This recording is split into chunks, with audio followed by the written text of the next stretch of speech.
Wapendwa taifa la Mungu, tumsifu Yesu Kristo. Mama Maria Malkia Mtume, utuombee. Karibu kwa masomo ya misa takatifu Dominika ya 21 katika kipindi cha kawaida. Mwaka wa kanisa ni mwaka A. Somo la kwanza, Isaya sura 22 mstari wa 19 hadi 23.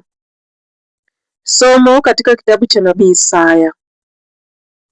Bwana Mungu asema hivi kwa Shebna, msimamizi wa kasri: nitakuondoa katika madaraka yako, nitakushusha kutoka mahali pako, na siku ile nitamwita mtumishi wangu Eliakimu mwana wa Hilkia.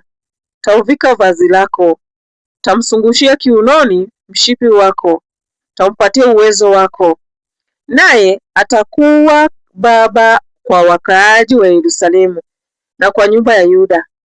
Nitaweka begani pake ufunguo wa nyumba ya Daudi.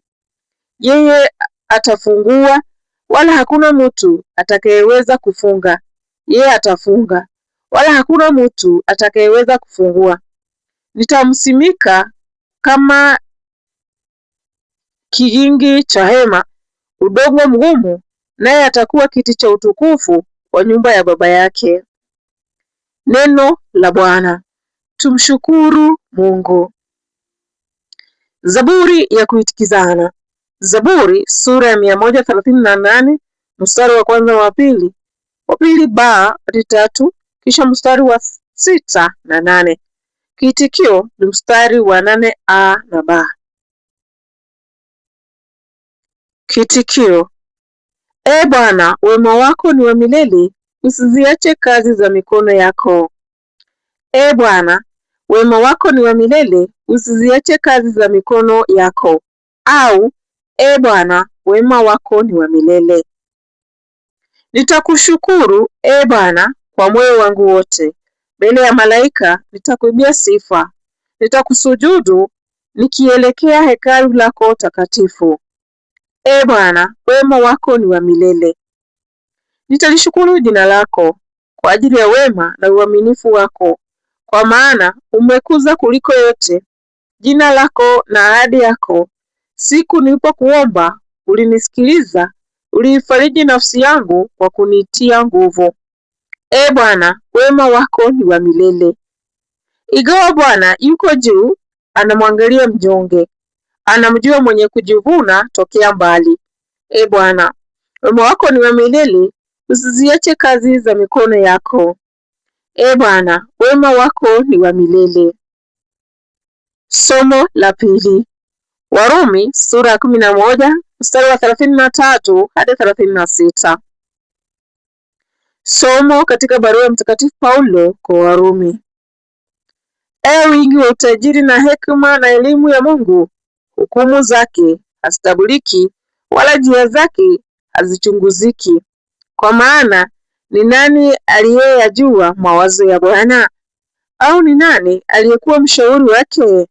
Au ni nani aliyempa kitu kwanza apate kurudishiwa? Kwa maana vitu vyote vimetoka kwake, vipo kwa uwezo wake, vinarudi kwake. Utukufu una yeye milele. Amina.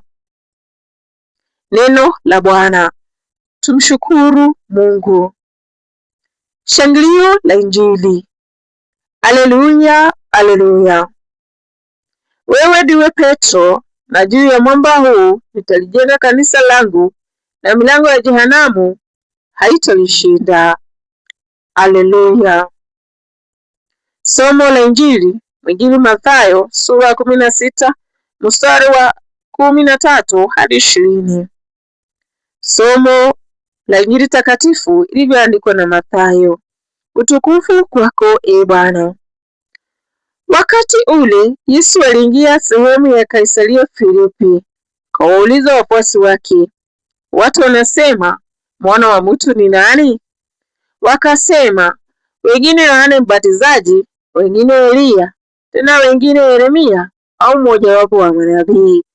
Akawaambia, na nyinyi mwasema kuwa mimi ni nani?